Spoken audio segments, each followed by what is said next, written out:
Hi everyone, I'm Kyle Carlin. This is my Module 5 post on social media. This module included several articles, including a couple on different surveys. The first one is Social Media, Social Life from 2018. In this article or this publication, they surveyed teenagers aged 13 through 17 through an online survey.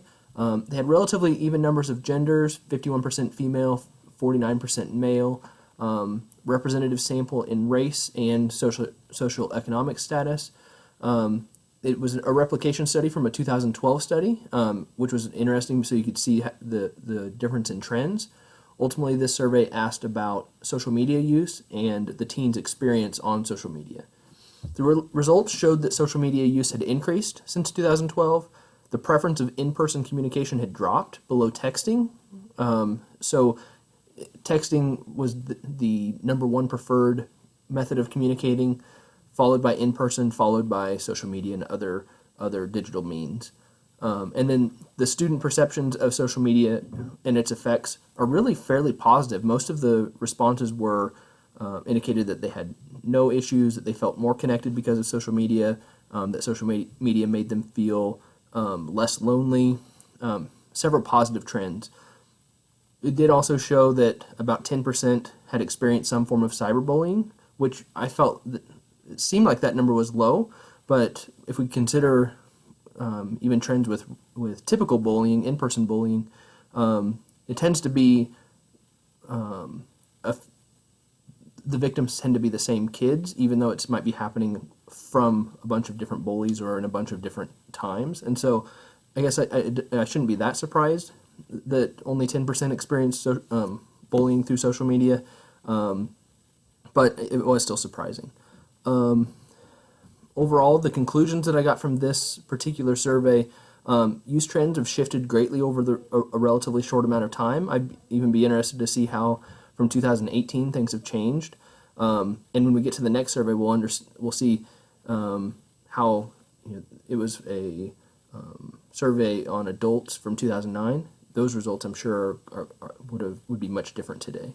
But those trends shifting very quickly over time was really surprising. Shows how fast our world is changing. Shows how fast our students are being exposed to the world and engaging with social media. While negative experiences certainly happen, most social media use was seen positively by teens. I would be interested to see if it's just their perception. If with it being a self-report survey, they may have been not sharing some of the things. Their perception of what we would maybe think of as inappropriate, maybe they don't see it as inappropriate.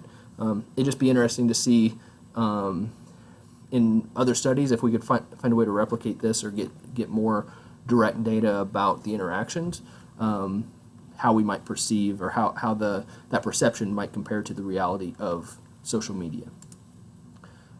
The second survey, as I mentioned just a minute ago, was the K-12 Educators on Social Networking survey from 2009. They also did an online survey of over 1,000 educators, including teachers, administrators, and librarians, mostly women, about 75% women. They were mostly experienced educators, with, I believe, about 70% having more than 10 years of experience, and they were largely suburban, with about 56% living in suburban, or identifying as living in suburban areas. The survey asked questions about social media and content sharing sites, which back in 2009, it wasn't the teacher pays teachers like we're used to now. It was EdWeb and some other educational sites that are still around. Ning, for example, some of those that were out there but not really aren't really being used anymore.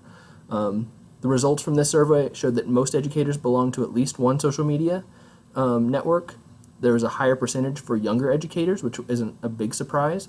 Of the options, most were on Facebook, but the other options were MySpace and LinkedIn and Ning, and then a bunch of other more education-based sites. And then most content sharing sites were relatively unknown by the participants. Most of them were around 2 to 4% in the awareness questions on the survey. The conclusions I pulled from this, while social media use was in the majority in the survey, it would be interesting to see the numbers now. just knowing how many have gotten engaged on Facebook and Twitter, and even in those cases, from a professional means, joining professional groups, engaging in professional ed chats, those kinds of things. But then the personal social media use on things like Snapchat and TikTok and other things like that feels like it would be higher than the numbers that were shown in 2009, which makes sense because through the use of smartphones, the greater impact or the greater integration of social networking platforms into everything else we do online, it's no surprise that more and more people are joining those sites. In this survey, the participants seemed to see value in the social media that they used, and probably served as advocates for other educators to connect. These were those early adopters that kind of got all the rest of us on board, and helping us see the connections that could happen. Again, it'd be interesting to see how things have changed, see if the demographics change. Just in my own district, I see a lot more of our experienced educators getting on social network, getting on Twitter, being on Facebook, those kinds of things, especially as ways to connect with family, connect with educators that they meet at conferences, other things like that. The assignment also asked to talk about inappropriate student use. In the articles that I read, I saw some generalities about student use or inappropriate student use, but mostly like the specifics touched on inappropriate use by teachers and other adults. And so I just did a quick search, and really it shows you can find multiple articles about social media being used in inappropriate ways, mostly including things like cyberbullying, sexting, sending nude photos to one another, that getting shared as a form of cyberbullying, other harassing and inappropriate comments, everything from racial comments to just general harassment and just quite downright mean kinds of communications, and then ultimately down to threats, where even a school I used to attend, even when I was still in high school, there were email threats and things like that would come up. Those kinds of threats are just becoming more are coming about more often as we have more social media, and kids still haven't quite figured out how to use it appropriately and recognizing that there are real consequences that come with some of those posts. As far as preventing that inappropriate use by students, some of the things I would do in my district is implement an internet safety curriculum, specifically one that addressed cyberbullying, online predators, inappropriate content, both stuff that you post and stuff that you might find on the internet, and how to safely engage with that. Some of the things that might work SafeWise, my current district uses Safe Online Surfing from the FBI. I would also try to include or find something that includes parent training or at least parent communication about the things to look out for. My current district, they start the internet safety classes all the way down in kindergarten and first grade. I would do that as well. It's important to make sure that kids aren't developing inappropriate habits, to get them started talking about what does inappropriate, what does respectful communication on the internet look like, and help them develop those positive habits. I would also make sure that my district had clear policies about where social media and other digital communications become a school issue, for two reasons. One, I would want to make sure there was a clear line to serve as a deterrent for those students that that might be able to be prevented from engaging in those behaviors, and then also be able to have a clear way that we're going to respond when inappropriate things happen. But also because schools are really limited in what they can address through school means. And so I'd want that policy to be very clear so parents recognize why one student may have gotten in trouble and another didn't.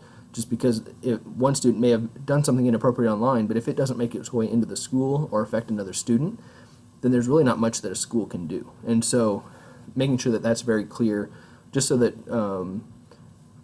we can try and avoid some of that back and forth that sometimes happens when one kid gets in trouble and another doesn't. Another thing I would do is emphasize student and teacher relationships to increase the likelihood that a student will report issues, especially with things like cyberbullying, online predators. If a student feels comfortable with an adult in the school, they might be more willing to share that they feel uncomfortable about a situation that happened online with a friend or somebody that they met online. And anytime we can get them to talk about it early before it becomes a bigger issue, the better. And then, ultimately, my thoughts on social media. I see that there are many positives with social media use in schools, whether it's with schools and teachers or students, but there are definitely those negatives, and you have to be aware of those and be able to have a plan for addressing them. With schools and teachers, those positives come in increased family and community engagement. I don't know a school anymore that doesn't have at least a Facebook page, if not also a Twitter page and other things.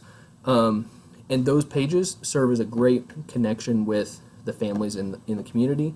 Great way to get to share the positive things that are going on in the school, but also a way to communicate with parents quickly where they're at. A lot of parents, just like a lot of adults and kids in general, they spend a lot of time on Facebook and other social media. So meeting them where they're at is a really smart ploy. Social media can also be great for professional learning. I've made a lot of connections and learned a lot of things through Twitter chats and other things, and I feel like that's a very powerful tool if it's used appropriately. And then another thing that social media can do is give students broader experiences. A tech teacher in Hill City, through social media, he connected with a teacher in Costa Rica, and between his classroom and the Costa Rican classroom, they do classroom visits and classroom discussions, and they'll both read the same thing or talk about the same subject and then come together for international conversations. And it's a really neat experience that could have never happened without social media. Of course, the negatives that come with social media from the adult side is the negative responses that sometimes happen on posts. Depending on your platform, you don't have a lot of control over what is happening in the comment section below your post, and so sometimes that can bring negativity to a situation that was meant to be positive. And then there's also those potential missteps where a teacher posts something to their teacher account when they meant to post it to their personal account that was inappropriate. Those kinds of things. A lot of that comes with education, being aware, paying attention, but there is that potential. For students, the positives come through the connections with others. In the survey, it showed how much they saw social media as forming connections and helping them feel less lonely and more involved. That's definitely a positive. It also increases a greater exposure to the world, where somebody in Healy, Kansas, or a 16-year-old in Healy, Kansas, can talk to and interact with and learn from people all over the world. There's no limit to it. With that greater exposure comes greater chance for negative interactions, bullying, any harassment or other types of dangerous things that we've talked about already. But again, a lot of that can be avoided or prevented. It seems like very few, the numbers of kids that are actually having those interactions are pretty small. Hopefully that perception is the reality.